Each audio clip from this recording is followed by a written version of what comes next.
الحمد للہ الذی زین النبیین بحبیبہ المصطفیٰ ومن علی المؤمنین بنبیہ المجتبیٰ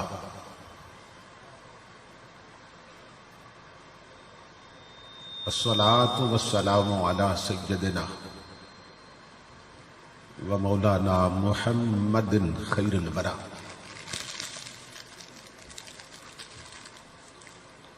وعلى آلہ واصحابہ المتأدبین بالتقوی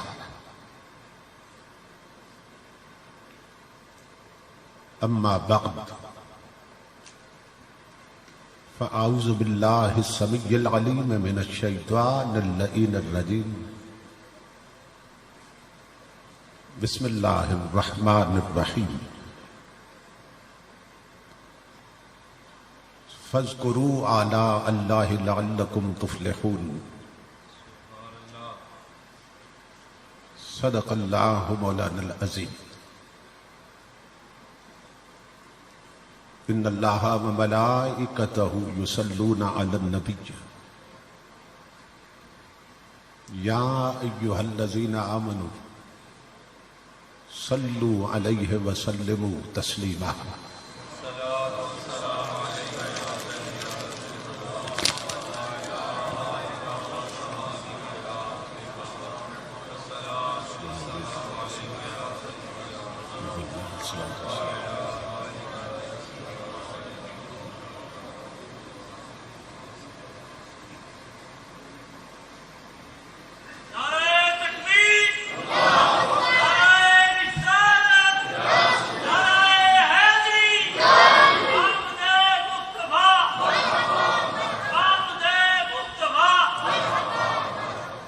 لائق صد احترام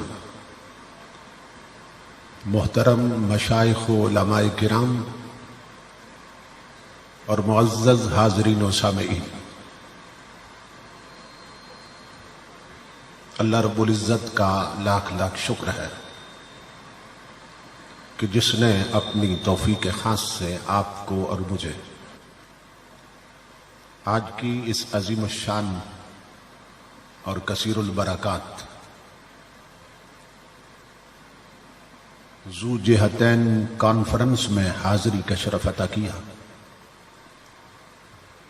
اور اپنا اور اپنے حبیب مکرم صلی اللہ تعالی علیہ وآلہ وسلم کا ذکر پاک اور پیغام عظیم سننے اور سنانے کی توفیق عطا فرمائی۔ اس عظیم الشان پروگرام کے انعقاد پر میں آپ تمام حضرات کی خدمت میں بالعموم اور خطیب اسلام برادر عزیز مخلصی فی اللہ حضرت علامہ انعام الحق صابری صاحب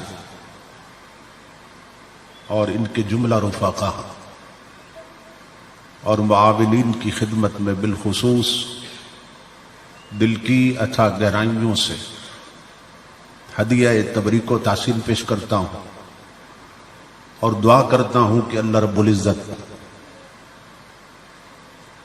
ہم سب کی اس حاضری کو اور دوستوں کی محنت کو اپنی پاک بارگاہ میں قبول و منظور فرمائے اور آج کی اس نشست کو ہماری اعتقادی فکری اور عملی تربیت کے اعتبار سے نتیجہ خیز اور بامقصد بنائے۔ میں برادر عزیز پیکر اخلاص و محبت حضرت علامہ قاری گلزار احمد صاحب خطیب اعظم گجرات کا شکر گزار ہوں کہ جن کے توسل سے تاریخ کا تعین ہوا اور میں اس پاکیزہ مجلس تک پہنچا ہوں۔ خوش بخت اور خوش نصیب ہوتے ہیں وہ لوگ جنہیں اللہ رب العزت اس طرح کی پاکیزہ مجالس میں حاضری کا شرف عطا کرتا ہے۔ فتنوں کے اس دور میں، دینی غفلت کے اس دور میں ایسی محفلوں تک پہنچ جانا اللہ رب العزت کی خاص توفیق کے بغیر ممکن نہیں ہے۔ نبی اکرم صلی اللہ تعالی علیہ وآلہ وسلم کا ارشاد گرامی ہے، اذا مررتم بریاض الجنت فرتعوا، کہ میرے غلاموں جب جنت کے باغوں میں جاؤ تو اپنی خوراک لے لیا کرو۔ اصحاب رسول نے سوال کیا، وما ریاض الجنت یا رسول اللہ، کہ یا رسول اللہ صلی اللہ علیہ وسلم اس دنیا میں وہ جنت کے باغ کون سے ہیں؟ تو نبی اکرم صلی اللہ تعالی علیہ وآلہ وسلم نے جواب دیا، مجالس الذکر، وفی روایت مجالس العلماء، فرمایا میری شریعت کے علماء کی جو مجلسیں ہیں اور اہل ذکر کی جو مجلسیں ہیں وہی جنت کا باغ ہوتی ہیں۔ تو اس حدیث رسول کے مطابق اس وقت ہم جنت کے باغ میں ہیں، اور یہ دوہری جنت ہے۔ حدیث پاک کا مفاد یہ ہے کہ اگر اللہ اور اس کے محبوب کے ذکر کی مجلس جنگل میں سجا دی جائے تو اسے بھی جنت کے باغ میں تبدیل کر دیتی، اور مسجدیں تو ویسے ہی جنت، کیونکہ ایک حدیث پاک میں ہے نبی اکرم صلی اللہ تعالی علیہ وآلہ وسلم فرماتے ہیں کہ جب اللہ رب العزت اس زمین کو ختم کرنا چاہے گا تو فرشتوں کو زمین پہ بھیجے گا اور حکم دے گا کہ جتنی جگہوں پہ مسجدیں بنی ہیں وہ سب اٹھا کر میری جنت کا حصہ بنا دی جائیں۔ تو یہ جگہ جس جگہ پہ ہم بیٹھے ہیں یہ کل جنت کا حصہ بننے والی ہے۔ تو جو لوگ گھر چھوڑ کر،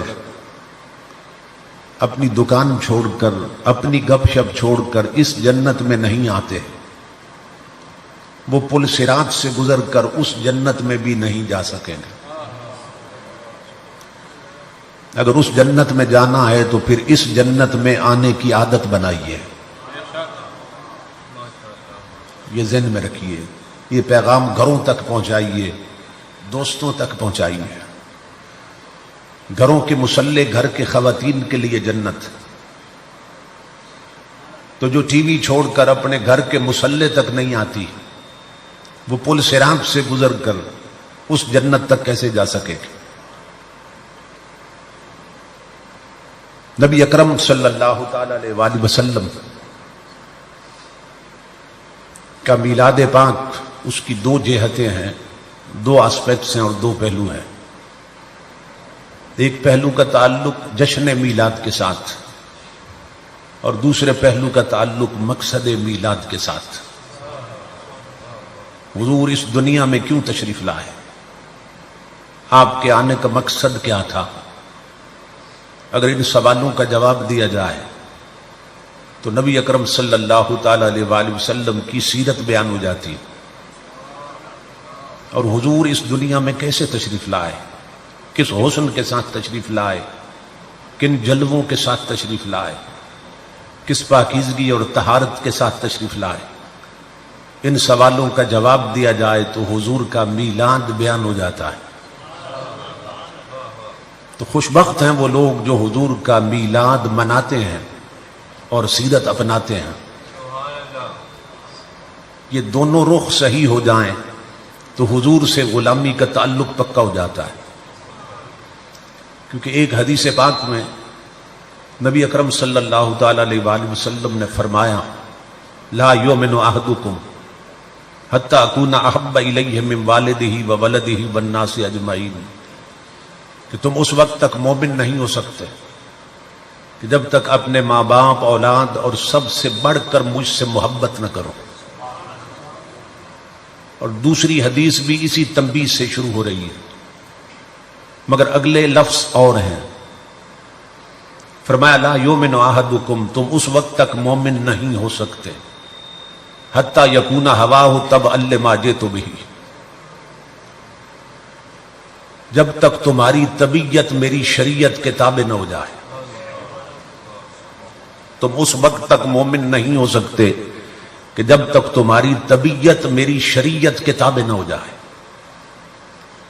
تو ہر شخص نے اپنے گریبان میں جھانکنا ہے اور دیکھنا ہے کہ کیا ہماری طبیعت حضور کی شریعت کے تابع ہے. ان دونوں پہلوؤں پر توجہ کی ضرورت. محبت کا جو معیار حضور غوث اعظم بیان فرما رہے ہیں وہ یہ ہے کہ المحب لا یملک شیئا یسلم الکل الی محبوبہ. حضور فرماتے ہیں ہر شخص کہتا ہے، حضور غوث اعظم فرماتے ہیں کہ ہر شخص کہتا ہے مجھے حضور سے محبت، لیکن آپ فرماتے ہیں حضور کا سچا محب کون ہے؟ فرمایا وہ ہے جو خود کسی شے کا مالک ہی نہیں رہتا، اس کی ہر شے کا مالک اس کا رسول ہوتا ہے. یعنی گھر اس کا ہوتا ہے مگر وہاں طریقے رسول کے چلتے ہیں. بہو بیٹیاں اس کی ہوتی ہیں مگر پردہ رسول کا چلتا ہے. بچے اس کے ہوتے ہیں مگر تعلیم رسول کی چلتی ہے. شادی اس کی ہوتی ہے مگر سنت رسول کی چلتی ہے. حتیٰ کہ ملک اس کا ہوتا ہے مگر نظام رسول کا چلتا ہے.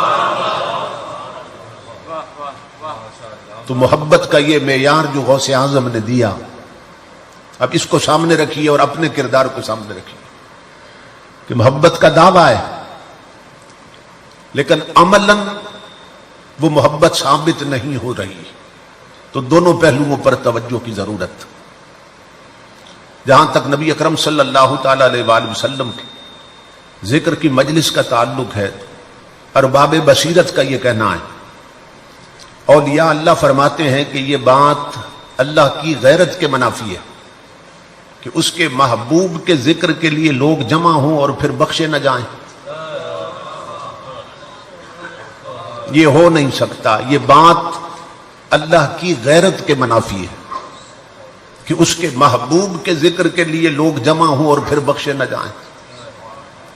بخشش ہو جاتی ہے، بخشش میں دیر نہیں لگتی، لیکن دیکھنا یہ ہوتا ہے کہ یہاں سے اٹھ کے جانے کے بعد کتنے لوگ ہیں جو اس بخشش کو پھر بچا کے رکھتے ہیں. اصل کام تو یہاں سے اٹھ کے جانے کے بعد شروع ہوتا ہے. کتنے لوگ ہیں جو اس بخشش کو پھر بچا کے رکھتے ہیں. اگر گھر گئے اور فجر نہ پڑی پھر بخشش بچا کے تو نہ رکھی. کل زور کی نماز چھوڑ دی پھر بخشش بچا کے تو نہ رکھی. عصر چھوڑ دی پھر بخشش بچا کے تو نہ رکھی. تو کوئی بھی منصب پانا اتنا مشکل نہیں ہوتا جتنا اسے بچانا مشکل ہوتا ہے. اس لیے نیکیاں ہم کرتے تو ہیں لیکن انہیں بچانے کی فکر ہونی چاہیے کہ کر کے کہیں ضائع نہ کر بیٹھے.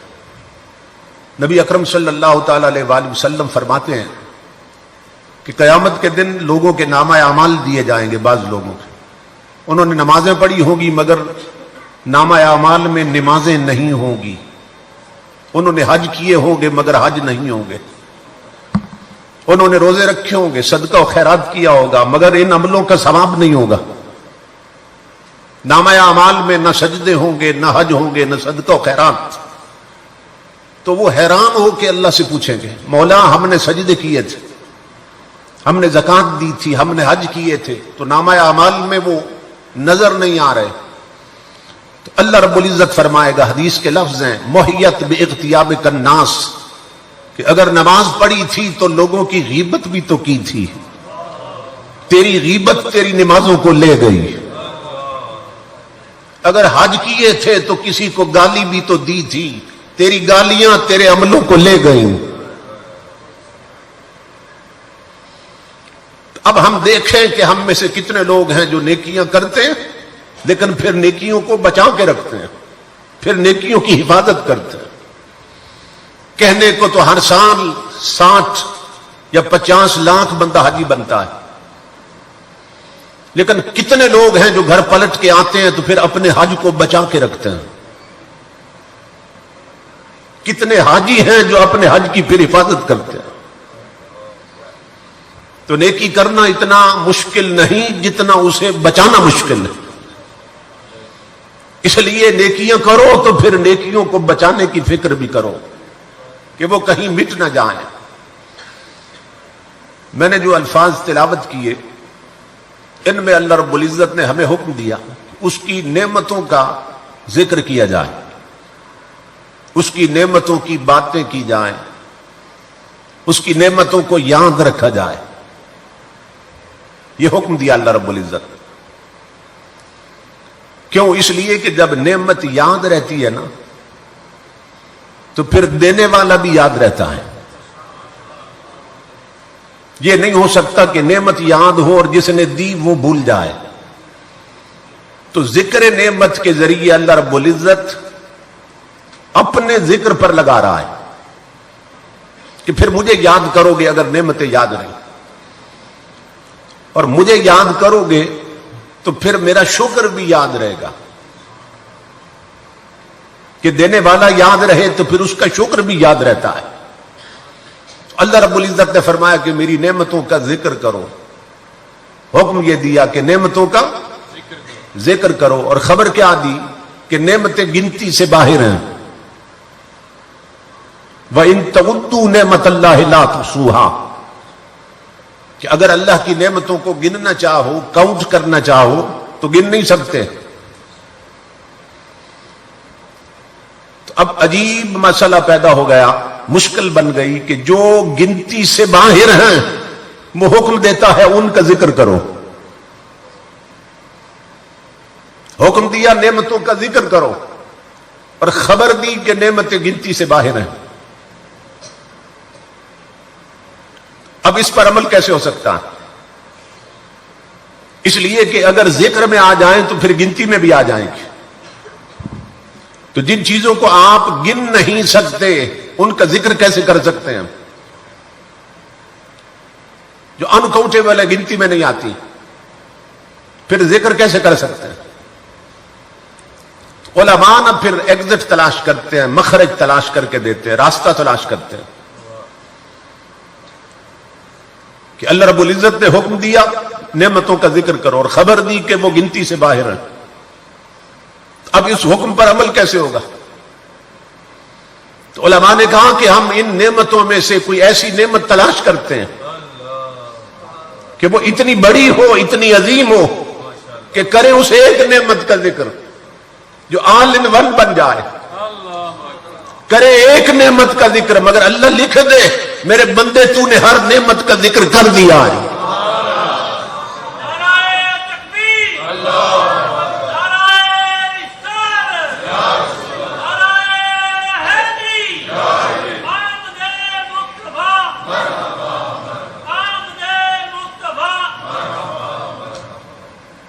جب ان نعمتوں کو تلاش کیا کہ وہ بڑی نعمتیں کون سی ہیں تو 3 نعمتیں بہت بڑی نظر آئیں.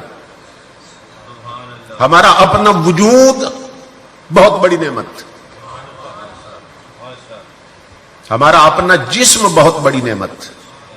کیونکہ جتنی نعمتیں ہم تک پہنچ رہی ہیں نا، ہم ہیں تو ہم تک پہنچ رہی ہیں. جتنی کھانے کی نعمتیں ہیں، جتنی پینے کی نعمتیں ہیں، جتنی پہننے کی نعمتیں ہیں، جتنی رہنے سہنے کے لیے نعمتیں ہیں، وہ ساری نعمتیں ہمارا جسم ہے تو ہم تک پہنچ رہی ہیں. جسم ہے تو بھوک لگتی ہے، کھاتے ہیں. جسم ہے تو پیاس لگتی ہے تو نعمتیں پیتے ہیں. جسم ہے تو سردی گرمی سے بچانے کے لیے لباس تبدیل کرتے ہیں. الغرض غور کرتے جائیں، اپنا جسم ہے تو ہر نعمت پہنچ رہی ہے. تو ہر نعمت ملی ہمیں ہمارے جسم کے سبب سے. یہاں تک بات آسان ہو گئی. ہر نعمت ہم تک پہنچی جسم کے سبب سے. لیکن اب دیکھنا ہے جسم کس کے سبب سے ملا.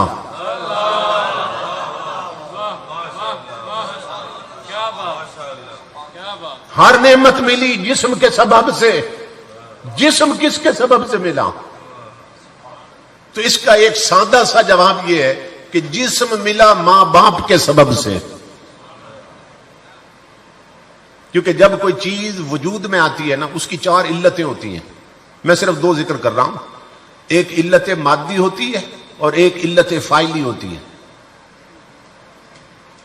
علت مادی اور علت فاعلی کیا ہے؟ ایک مثال دی بزرگوں نے.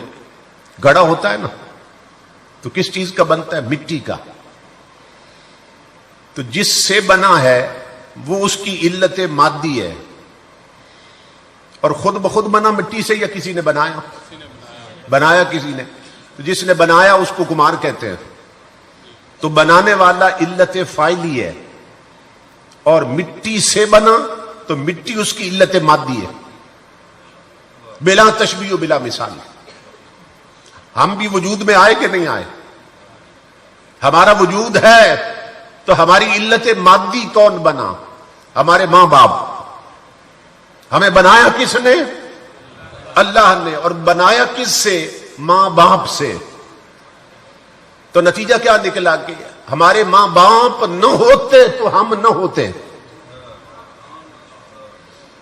اور ہم نہ ہوتے تو کوئی نعمت ہم تک نہ پہنچتی. اب پھر سوال پیدا ہوا ماں باپ کس کے سبب سے ہیں؟ پھر وہی جواب کہ ماں باپ اپنے ماں باپ کے سبب سے ہیں. جب ہم اپنے ماں باپ کے سبب سے ہیں تو وہ بھی تو پھر اپنے ماں باپ کے سبب سے ہیں. پھر سوال ہوا ان کے ماں باپ کس کے سبب سے ہیں؟ پھر وہی جواب وہ اپنے ماں باپ کے سبب سے. اب اس سلسلے کو اگر بڑھاتے جائیں تو کہیں ختم بھی ہوگا یا نہیں ہوگا؟ کہاں ختم ہوگا؟ حضرت آدم علیہ السلام پر، کہ اگر حضرت آدم نہ ہوتے تو ہمارے آباء و اجداد میں کوئی بھی نہ ہوتا. آباء و اجداد نہ ہوتے تو ہم نہ ہوتے، اور ہم نہ ہوتے تو کوئی نعمت ہمیں نہ ملتی. بات سمجھ گئے آپ؟ ہر نعمت ملی جسم کے سبب سے. جسم ملا ماں باپ کے سبب سے، ماں باپ ملے حضرت آدم کے سبب سے. اب اللہ سے پوچھتے ہیں مولا تو بتا آدم کس کے سبب سے ہے؟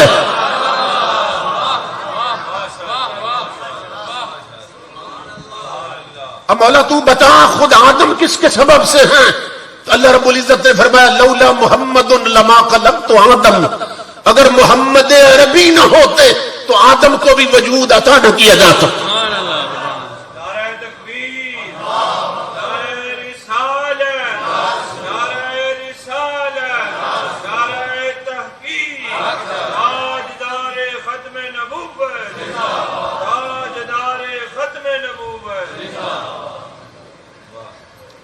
ہر نعمت ملی جسم کے سبب سے. جسم ماں باپ کے سبب سے، ماں باپ آباء و اجداد کے سبب سے، وہ سارے حضرت آدم کے سبب سے. آدم بنے محمد عربی کے سبب سے. سمجھ رہے ہیں؟ تو نتیجہ کیا نکلا کہ اگر حضرت محمد عربی نہ ہوتے تو پھر کچھ بھی نہ ہوتا. پھر اعلی حضرت نے کتنی صحیح بات فرمائی، جو وہ نہ تھے تو کچھ نہ تھا، اور اگر وہ نہ ہو تو کچھ نہ ہو. جان ہے وہ جہان کی، جان ہے تو جہان ہے.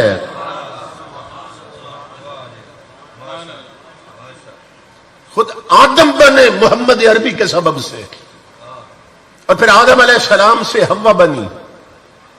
قرآن نے کہا وَخَلَقَ مِنْهَا زَوْجَهَا، اور اللہ نے پھر اسی میں سے اس کا جوڑ بنایا. اسی میں سے اس کا جوڑ بنایا اللہ رب العزت. کس سے؟ حضرت آدم سے. تو جب جوڑ دیکھا نا اپنے ہی جیسا، ایک سٹرکچر سامنے آیا. پہلے تو اکیلے تھے بشر، کیونکہ بشریت کی وہاں سے ابتدا ہوئی ہے. تو الجنس یمیل الی الجنس، جنس جنس کی طرف مائل ہوتی ہے. یہ ایک نیچر کی بات کہ جنس مائل ہوتی ہے جنس کی طرف. آدم علیہ السلام پہلے اکیلے تھے، جب انہی میں سے اللہ نے ان کا جوڑ بنایا تو طبیعت مائل ہوئی. اس پر حضرت مولا کائنات سیدنا علی المرتضیٰ رضی اللہ تعالیٰ ان کا ایک واقعہ سناتا ہوں آپ کو. کسی نے آ کے نا خبر دی حضرت ہمارے ایک چھوٹا سا بچہ ہے جو چھت پہ بالکل کنارے پہ پہنچا ہوا ہے. اب بچے کی فطرت ہے کہ اگر اس کی طرف جائیں نا تو وہ پھر آگے بھاگتا ہے. تو وہ بنیرے پر ہے، بنیرے پر، کنارے پر. تو حضرت اگر جاتے ہیں پکڑنے تو وہ نیچے گر جائے گا، کیونکہ اس نے تو آگے جانا ہے.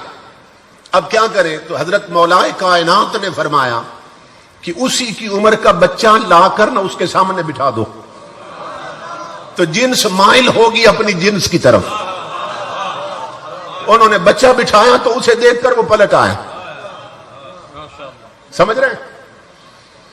آدم علیہ السلام پہلے تنہا تھے، جب اللہ نے اسی میں سے بنایا انسانی بہ کر تو مائل ہوئے. جب ہاتھ لگانا چاہا نا تو اللہ رب العزت نے فرمایا آدم اسے چھونا نہیں ہے، یہ ابھی حرام ہے آپ پر. تو مولا یہ حلال کیسے ہوگی؟ فرمایا اس کے حلال کرنے کا طریقہ یہ ہے کہ اس کا حق مار ادا کرو. جب حق مار دے دو گے تو حوا حلال ہو جائے گی. آدم علیہ السلام پوچھتے ہیں مولا اس کا حق مار کیا ہے؟ پوچھو علماء سے، ہر عالم بتائے گا. اللہ نے فرمایا آدم 20 بار محمد عربی پہ درود پڑھو.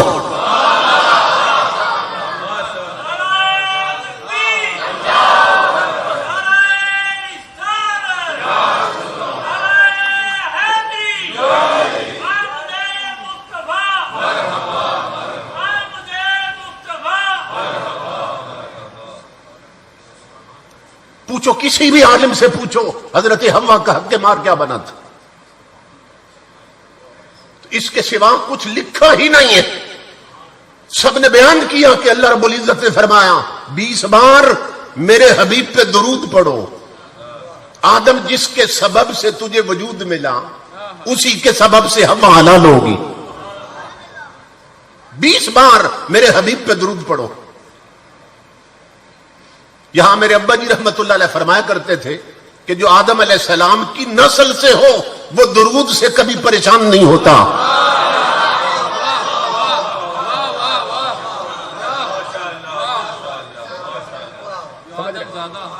ہاں جو آدم زادہ ہو جو آدم علیہ السلام کی نسل سے ہو وہ درود سے کبھی پریشان نہیں ہوتی. سمجھ رہے؟ تو اللہ رب العزت نے فرمایا آدم 20 بار میرے حبیب پہ درود پڑھو تو حوا حلال ہو جائیں گے. اب نقطے کی بات عرض کرنے لگا ہوں. امام الانبیاء کے غلام ہو، پہلے بشر حضرت آدم ہے نا. آدم سے پہلے تو کوئی بشر نہیں تھا. تو اگر آدم علیہ السلام سے پہلے محمد عربی نہیں تھے تو درود کس پہ پڑھوایا جا رہا ہے؟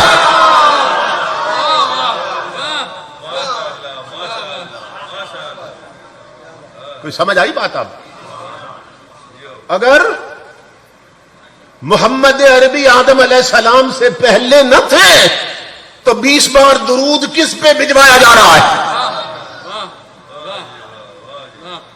عقیدے کی حقانیت کو سمجھتے جائیں. فرمایا آدم 20 بار محمد عربی پہ درود پڑھو. آدم علیہ السلام نے تاجدار کائنات پہ درود بھیجا. علماء تشریف فرما ہیں، اتنے مشائخ تشریف فرما ہیں، آپ زیارت کر رہے ہیں، مجھے بھی زیارت کا شرف ملا. سادات کرام میں سے شخصیات تشریف فرما ہیں. تو امام الانبیاء کے غلاموں توجہ طلب یہ بات کہ یہ جو حق مار ہوتا ہے نا یہ کلی طور پر ٹوٹلی طور پر عورت کا حق ہوتا ہے. چونکہ وہ ہمیشہ کے لیے اپنا جسم اپنی آبرو مرد کے حوالے کر رہی ہے نا، تو یہ ٹوٹلی طور پہ اس کا حق ہے، حق مار. توجہ طلب بات یہ ہے کہ درود پڑھایا گیا حضور پر. درود کس کو ملا؟ جو 20 بار درود بھیجا گیا وہ کس کو ملا؟ حضور کو. اور درود کے بدلے میں حضرت آدم کو حوا ملی. تو جس کا حق تھا اسے کیا ملا؟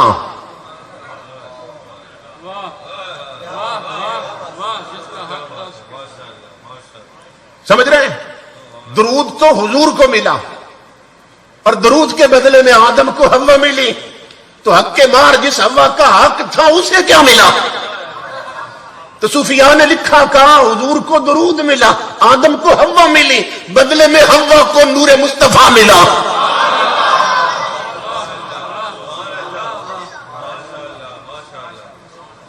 سمجھ رہے؟ محمد عربی کو درود ملا، درود کے بدلے میں آدم علیہ السلام کو حضرت حوا ملی اور حوا کو بدلے میں نور مصطفیٰ ملا. تو اللہ رب العزت فرما رہا ہے میری نعمتوں کا ذکر کرو. تو پھر چنا گیا کہ ان نعمتوں میں سے سب سے بڑی النعمت الکبریٰ کون؟ حضور کی ذات. تو جس نے ذکر مصطفیٰ کر لیا وہ سمجھے اس نے ہر نعمت کا ذکر کر دیا ہے. سمجھ رہے ہیں؟ تو اللہ رب العزت کیوں حکم دے رہا ہے کہ اس کی نعمتوں کا ذکر کیا جائے؟ تاکہ لوگ ذکر اللہ کے راستے پہ جائیں، ذکر نعمت سے ذکر اللہ کی طرف آئیں، اور جب اللہ کا ذکر کریں گے تو پھر اللہ کا شکر بھی یاد آئے گا. جب نعمتوں پر اس کا ذکر ہوگا تو پھر اس کا شکر بھی یاد آئے گا. اور وہ شکر کیوں کرانا چاہتا ہے؟ تاکہ نعمتیں بڑھتی جائیں. لَإِن شَكَرْتُمْ لَأَزِيدَنَّكُمْ. یہ قرآن میں اللہ رب العزت نے دو تاکیدوں کے ساتھ، لام تاکید کا، نون سکیلا تاکید کا، دو تاکیدوں کے ساتھ فرمایا کہ تم اگر شکر گزار رہو گے تو ضرور بے ضرور ہم نعمتیں بڑھاتے جائیں گے، کبھی گھٹنے نہیں دیں گے نعمتیں. حضرت امام جعفر الصادق رضی اللہ تعالیٰ عنہ، آپ کی کلاس لگی تھی، جب چھٹی ہو گئی نا تو سارے طالب علم چلے گئے. حضرت سفیان ثوری بیٹھے رہے رضی اللہ تعالیٰ عنہ. تو حضرت امام جعفر الصادق رضی اللہ تعالیٰ عنہ، آپ نے پوچھا سفیان تم نہیں گئے، سارے چلے گئے. عرض کی کہ آپ خون رسول ہیں اور آل رسول ہیں، میں آج نہ کوئی پتے کی بات پوچھنا چاہتا ہوں، آج کوئی جڑ کی بات مجھے بتا دیں، نی کی بات مجھے بتا دیں کہ ایک بات وہ میں پلے باندھ لوں اور زندگی بھر کے لیے مجھے کافی ہو جائے. اب دیکھیں خون رسول بولتا ہے تو کیسے بولتا ہے. فرمایا سفیان بڑا کامل سوال کیا تو نے، اور اس کامل سوال کا کامل جواب یہ ہے کہ جو جو نعمتیں اللہ نے تمہیں دی، اگر چاہتے ہو ان نعمتوں میں کمی نہ آئے، وہ گھٹنے نہ پائے، تو فرمایا ان نعمتوں پر اپنے رب کا شکر کبھی نہ بھولنا.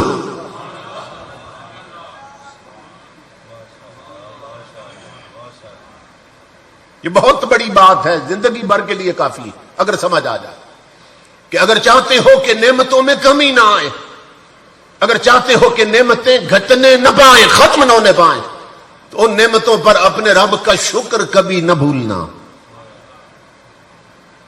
اب ہمارا عالمیہ یہ ہے اور ٹریجڈی یہ ہے کہ ہماری اکثریت، میجارٹی یہ بھی نہیں جانتی کہ اللہ کے شکر کا طریقہ کیا ہے.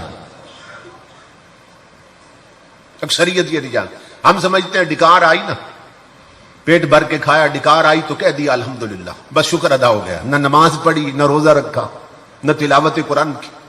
ایک درجے میں تو چلو یہ بھی غنیمت، لیکن وہ شکر جس پر نعمتیں بڑھتی ہیں نا، اللہ کا وعدہ ہے، جس پر نعمتیں کبھی ختم نہیں ہوتی، وہ شکر کیا ہے؟ حضرت جنید بغدادی رضی اللہ تعالیٰ عنہ بیان کرتے ہیں. آپ فرماتے ہیں کہ وہ نعمت یہ ہے، وہ شکر یہ اللہ رب العزت کا نعمتوں پر کہ جس پر نعمتیں بڑھتی رہتی ہیں، کہ اللہ نے جو نعمتیں تمہیں دی ہیں نا، اس کی دی ہوئی نعمتوں سے اس کی نافرمانی نہ کرو. یہ اللہ کا شکر ہے. بات سب کو سمجھ نہیں آئی چونکہ چہرے بتا رہے ہیں. فرمایا کہ اگر چاہتے ہو کہ نعمتیں گھٹنے نہ پائیں، بڑھتی جائیں، تو شکر نہ بھولنا. اور شکر کا طریقہ کیا ہے کہ جو نعمت رب نے دی ہے اس کی نعمت سے اس کی نافرمانی نہ کرو، تو پھر رزق کبھی گھٹے گا نہیں، نعمتیں کبھی ختم نہیں ہوگی. اب میں اس کو تھوڑا سا کھول دیتا ہوں تاکہ سب کو سمجھ آئے، جو میرے جیسے ہیں انہیں بھی سمجھ آ جائے. امام الانبیاء کے غلاموں، آنکھیں اللہ کی نعمت ہے کہ نہیں ہے؟ اللہ فرماتا ہے اس نعمت کا شکر ادا کرو. تو کیا مطلب؟ ان آنکھوں کے ساتھ زندگی بھر وہ چیزیں دیکھنا چھوڑ دو کہ جن کا دیکھنا اللہ اور اس کے رسول نے حرام کر دیا. یہ اس نعمت کا شکر ہوگا. کان اللہ کی نعمت ہے، فرمایا اس نعمت کا شکر ادا کرو. کیا مطلب؟ ان کانوں کے ساتھ وہ چیزیں سننا چھوڑ دو کہ جن کا سننا اللہ اور اس کے رسول نے حرام کر دیا. ہاتھ اللہ کی نعمت ہے، فرمایا اللہ کا شکر ادا کرو کہ ان ہاتھوں کے ساتھ ان چیزوں کو پکڑنا چھوڑ دو کہ جن کو ہاتھ لگانا اللہ اور اس کے رسول نے حرام کر دیا. پاؤں اللہ کی نعمت ہے، فرمایا اس نعمت کا شکر ادا کرو کہ ان پاؤں کے ساتھ ان بغیرتی کے اڈوں پہ جانا چھوڑ دو کہ جہاں جل کے جاننا اللہ رسول نے حرام کر دیا. دل اور دماغ اللہ کی نعمت ہے، فرمایا اس کا شکر ادا کرو کہ دل اور دماغ کے ساتھ وہ چیزیں سوچنا چھوڑ دو کہ جن کا تصور بھی اللہ اور اس کے رسول نے حرام کر دیا. فرمایا یہ ہے شکر. ایسا شکر نصیب ہو جائے تو نعمتیں کبھی گھٹتی نہیں بڑھتی رہتی. امام الانبیاء کے غلاموں، اس وقت پوری دنیا میں جو مین پرابلمز ہیں نا پوری انسانیت کے، پوری انسانی برادری کے، وہ دو ہیں. ایک بھوک کا مسئلہ ہے، ایک امن کا مسئلہ ہے. ہر ملک میں بھوک کا مسئلہ، مہنگائی بڑھتی جا رہی ہے، اور امن کا مسئلہ ہے. یہ دو مین پرابلم ہیں. تجزیہ نگاروں کے تجزیات پڑھیے آپ تو آپ حیران ہوں گے کہ جو جتنا بڑا ہے نا اس کی زندگی اتنی خطرے میں ہے. امن کا مسئلہ ہے. اور دوسرا بھوک کا مسئلہ ہے. بھوک کا بڑے ملک چھوٹے ملکوں کے وسائل حیات پہ قبضہ کر رہے ہیں. کبھی عراق کو اجاڑا جاتا ہے، کبھی افغانستان کو اجاڑا جاتا ہے، تو بڑے ملک وسائل پہ قبضہ کر کے نا اپنی تجوریاں بھر رہے ہیں، اپنے سٹاک بنا رہے ہیں کہ ہمارے ملک میں کبھی غریبی نہ آنے پائے. بھائی بھائی کا خون کر رہا ہے اپنے مفاد کے لیے. دودھ بیچنے والا پانی ملا رہا ہے اپنے مفاد کے لیے. افسر حرام خور ہو گئے اپنے مفاد کے لیے. حکمران رب رسول کے باغی ہو گئے اپنے مفاد کے لیے. کہ اتنا جوڑ جائیں ہمارے گھر میں نسلیں کھائیں مگر گھر میں کبھی غریبی نہ آنے پائے. بھوک کا مسئلہ ڈر لگا ہوا ہے. ملاوٹ والا مال بیچا جا رہا ہے، ترازو میں تولتے ہوئے ڈنڈی باری جا رہی ہے، ذخیرہ اندوزی ہو رہی ہے، بلیک مارکیٹنگ ہو رہی. کیوں؟ کہ اتنا جوڑ جائیں نسلیں کھائیں اور گھر میں غریبی نہ آئے، بھوک نہ آئے گھر میں. اسی طرح امن کا مسئلہ ہے. اس کو نہ کوئی امریکہ حل کر سکا نہ روس حل کر سکا. کوئی دنیا کی طاقت اسے حل نہ کر سکے. جو مسئلے کہیں حل نہ ہوں وہ میرے مصطفیٰ کے مدینے میں حل ہوتے ہیں. آپ پوچھتے ہیں حضور سے آقا اس وقت پوری دنیا کے دو مسئلے ہیں، بھوک کا مسئلہ ہے اور امن کا مسئلہ ہے. آقا آپ سے حل چاہتے ہیں تو مدینہ سے گویا آواز آ رہی ہے کہ نادان 15 صدیاں پہلے میں نے تجھے حل بتا دیا تھا، مگر جس میں حل تھا تو نے اسے الماری میں بند رکھا ہے، اس پر غلاف لپیٹ دیا، تو اسے رکھ کر بھول گیا. اس میں حل تھا اور حل ہے. کیا اللہ فرما رہا ہے قرآن میں سورہ قریش میں، بڑی سورت بھی نہیں، چھوٹی سی سورت. فرمایا فَلْيَعْبُدُوا رَبَّ هَذَا الْبَيْتِ الَّذِي أَطْعَمَهُم مِّن جُوعٍ وَآمَنَهُم مِّن خَوْفٍ. فرمایا جو بیت اللہ کا مالک ہے، جو اس گھر کا رب ہے، تم اس کی بندگی میں لگ جاؤ. تمہیں بھوک لگے گی تو رزق ہم دیں گے، خوف آئے گا تو امن ہم عطا کریں گے. کہ قرآن میں اللہ وعدہ فرما رہا. فرمایا کام ایک تم کرو، یہ دو ہمارے ذمہ ہیں کہ میری عبادت میں رہو، میری عبادت میں لگ جاؤ، میری عبادت کے دائرے سے باہر نہ نکلو. گھر میں ہو تو میری بندگی میں رہو، مصلی پہ ہو تو میری بندگی میں رہو، بازار میں ہو تو میری بندگی میں رہو، اسمبلی میں ہو تو میری بندگی میں رہو. میری بندگی سے مت نکلو تو پھر تمہیں بھوک لگے گی تو رزق ہم دیں گے، اور خوف آئے گا تو امن ہم عطا کریں گے. یہ دو مسئلے اللہ نے حل فرمائے ہیں، لیکن کرنا کیا ہے؟ اس کی بندگی میں لگ جائے. امام الانبیاء کے غلاموں، ہمارے ملک سے ایک مثال دے رہا ہوں. یہ جو سن 60 اور 70 کی دہائی تھی نا پچھلی صدی میں، اس میں ہمارے ملک میں گندم کا بحران پیدا ہو گیا تھا. گندم کا قحط پڑ گیا تھا. جو ہمارا وزیر خوراک ہے اس نے اعلان کیا، وزیر اعظم پاکستان نے اعلان کیا کہ ہم پاکستانی عوام سے اپیل کرتے ہیں کہ گندم ختم ہو گئی اور ڈیپوؤں پر آٹا ختم ہو گیا، اس لیے جو 2 روٹیاں کھاتے ہیں وہ 1 کھائیں، سبزیاں ابال کے بھوک مٹائیں، بس گزارا کریں، کیونکہ ڈیپو خالی ہو گئے، گودام خالی ہو گئے. یہ وزیر نے اعلان کیا، یہ بادشاہ نے اعلان کیا. دوسرے دن محمد عربی کے ایک فقیر نے اعلان کیا، کیونکہ ایک ولی کا عرس بھی ہے تو فقیروں کی بات بھی سنو. ایک دن وزیر کا اعلان تھا، آٹا ختم ہو گیا، گودام خالی ہو گئے۔ دوسرے دن محمد عربی کے ایک فقیر نے بھی اعلان کروا دی۔ کون؟ پیر صاحب بابو جی آپ گولڑا شریف، حضرت پیر میر علی شاہ کے بیٹے نے اعلان کیا، ان کا دور تھا۔ انہوں نے فرمایا پاکستانیوں گھبرانے کی ضرورت نہیں، ملک بنا ہے مصطفیٰ کے نام پر، جسے حکومت کے ڈیپو سے آٹا نہ ملے وہ گولڑے کے لنگر سے لے جائے۔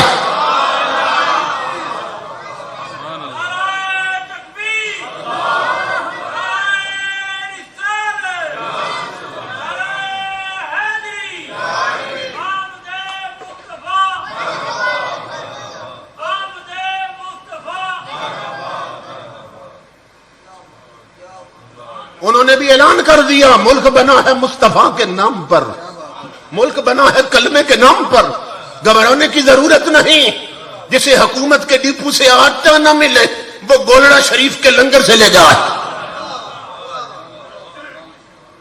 کسی بندے نے پوچھ لیا بابو جی صاحب بہت بڑا اعلان کر دیا آپ نے، پاکستان کسی گاؤں کا نام نہیں، پورے ملک کا نام، کروڑوں لوگ ہیں، اگر ان کا رخ ہو گیا گولڑے شریف کی طرف تو پھر کیا بنے گا؟ محمد عربی کا فقیر جلال میں آ گیا، جس کی پیشانی میں شکر کے سجدے تھے، جسے معلوم تھا شکر گزاروں کے چولہے بجھتے نہیں ہیں۔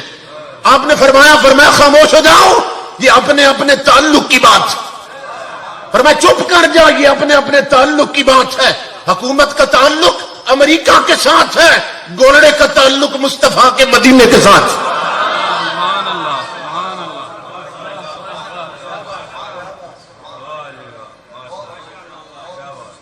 فرمایا گھبرانے کی ضرورت نہیں، یہ اپنے اپنے تعلق کی بات۔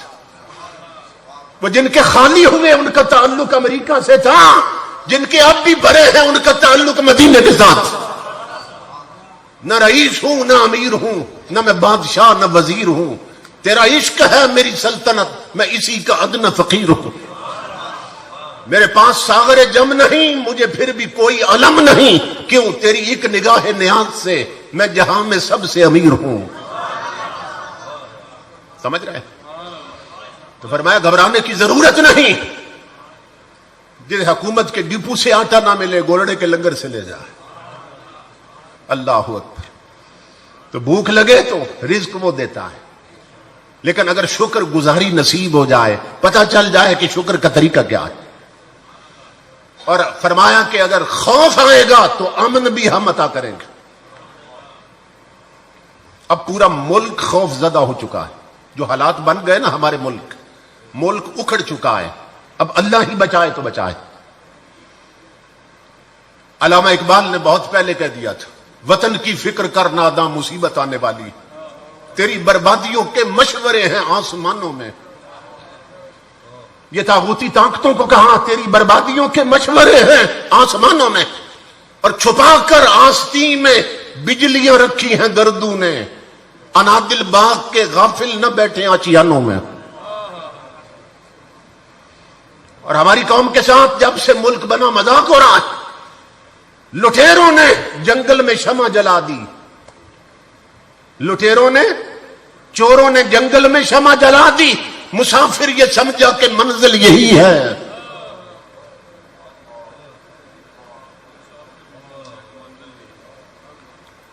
چوروں نے، لٹیروں نے جنگل میں شمع جلا دی، مسافر یہ سمجھے کہ منزل یہی ہے۔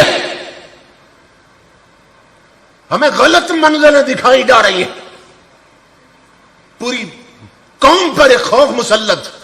اقبال نے کہا تھا غلامی سے بدتر ہے بے یقینی، اب بے یقینی کی کیفیت میں قوم چلی گئی۔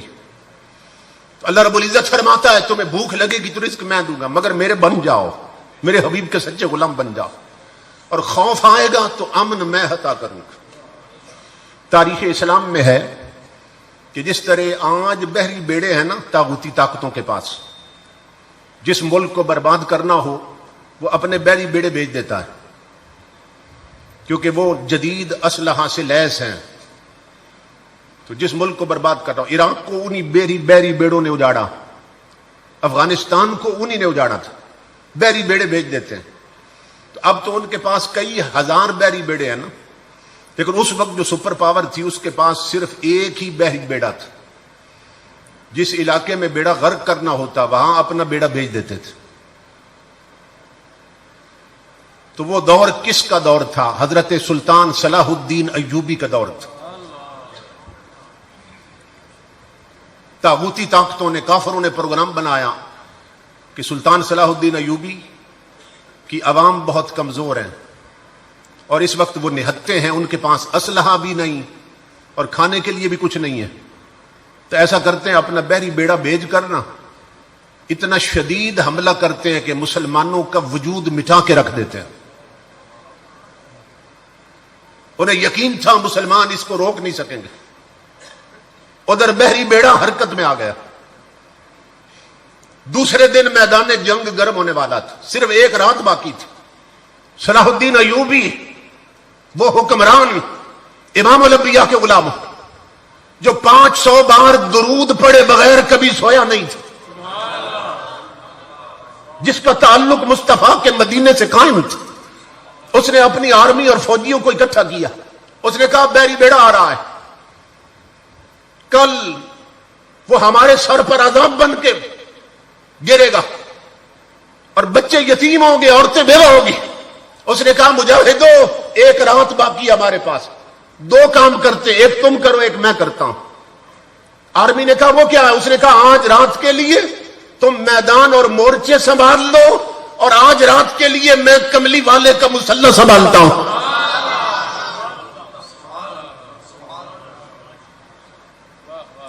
تم میدان سنبھالو، اپنی پوزیشنیں لے لو، میں آج رات کے لیے مصطفیٰ کا مسلح سنبھالتا ہوں. قریبی مسجد اقصیٰ تھی، وہ اندر چلا گیا مسجد اقصیٰ میں. عشاء کی نماز جماعت سے پڑھی سلطان صلاح الدین ایوبی نے. جب سب نمازی نکل گئے نا تو اس نے اندر سے کڑیاں لگا لی. پھر آیا محراب کے پاس اور اپنا تاج اتار کے نہ کشکول بنا کے رکھ دیا اور پیشانی رکھی اور رخسار رکھے زمین پر اور عرض کی مولا میں جانتا ہوں یہ عذاب میری وجہ سے آ رہا ہے، لیکن کل اگر بحری بیڑا پہنچ گیا تو تیرے محبوب کی امت یتیم ہو جائے گی، برباد ہو جائے گی. میرے مولا تجھے اس نبی کا واسطہ کہ جس پر 500 بار درود پڑے بغیر میں کبھی سویا نہیں ہوں، کوئی مدینے سے خیرات بھیج. محمد عربی کی زلفوں کا واسطہ مدد فرما. ساری رات مصلے پہ روتا رہا. اس کو رات گزرنے کی تب خبر ہوئی جب اس پر مینارے پر نہ مسجد کے مینار پر مؤذن نے فجر کی اذان شروع کر دی. سلطان نے سجدے سے سر اٹھایا اور مسجد کے دروازے کھول دیے. نمازی اندر آئے، فجر کی نماز جماعت کے ساتھ پڑھی.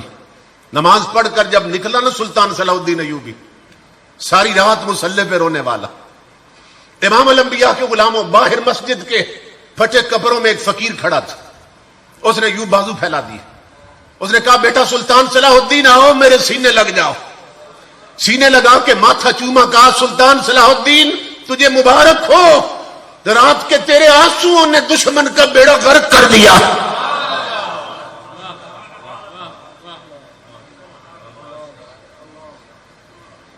سمجھ رہے؟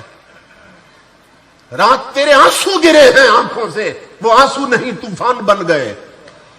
اور سمندر میں وہ بھوچال اٹھے ہیں پانی کی، وہ لہریں اٹھی ہیں کہ تیرے آنسوؤں نے دشمن کا بیڑا ہی غرق کر دیا. تو میرا پیغام یہ ہے محمد عربی کے غلاموں، ہم لٹ رہے ہیں. ہماری کشتی ٹوٹنے والی ہے، ہماری آئیڈینٹی ختم ہونے والی، ہمارا ملک پورا لپٹ میں ہے، دیوالیہ ہونے والا ہے. اللہ نہ کرے حضور کے صدقے میں اس کی حفاظت ہو، لیکن اس کا صرف ایک طریقہ ہے کہ ہم اللہ رب العزت کے کھرے اور سچے بندے بن جائیں، محمد عربی کے عملاً سچے غلام بن جائیں. تب مدینے سے خیرات آئے گی، تب آسمانوں سے رحمت نازل ہوں گی. ہے تجھ کو سنبھلنا تو ہے اب وقت، سنبھل جا. اے بحر عمیق اپنے کناروں سے اچھل جا. غافل تجھے پا کر لے آئے ہیں پھر جان، تو باز ہے بلبل نہیں بستان سے نکل جا. باطل سے نہ ڈر، جنگ کے میدان میں اتر جا. رکھ حق پہ نظر، ماہو سریا سے گزر جا. کی تجھ کو حسین ابن علی نے یہ وصیت کہ مرنا ہے تو ڈر موت سے، جینا ہے تو مر جا. تقدیر الہی کے نوشتے بھی وہی ہیں، اللہ بھی وہی، اس کے فرشتے بھی وہی ہیں. اتریں گے ملائک تیری امداد کو اب بھی گر ذات خدا سے تیرے رشتے بھی وہی ہیں. تو یہ رشتے مسجدوں میں سجدوں سے قائم ہوتے ہیں. رشتے تب قائم ہوں گے جب ہاتھوں میں ٹچ موبائل نہیں، جیب میں سورہ یاسین آئے گی. یہ رشتے تب قائم ہوں گے جب بہو بیٹیوں کے ہاتھ میں رومانٹک ناول نہیں، سیرت فاطمہ زہرا کی کتابیں ہوں گی. جب شادیوں پر گانے نہیں چلیں گے، محمد عربی کا قرآن چلے گا. پھر یہ رشتے قائم ہوں گے، پھر یہ زوال عروج میں بدلے گا. تو مجھے بہت زیادہ خوشی ہوئی یہاں حاضر ہو کے حضرت علامہ انعام الحق صاحب صابری زید مجدہ کا یہ عظیم مرکز دیکھ کر، اور اتنے علماء اور مشائخ کی حاضری دیکھ کر. اللہ سب کا سایہ ہمارے سروں پہ قائم رکھے اور ہم سب کو عملاً حضور کا غلام بنائے. وما علینا الا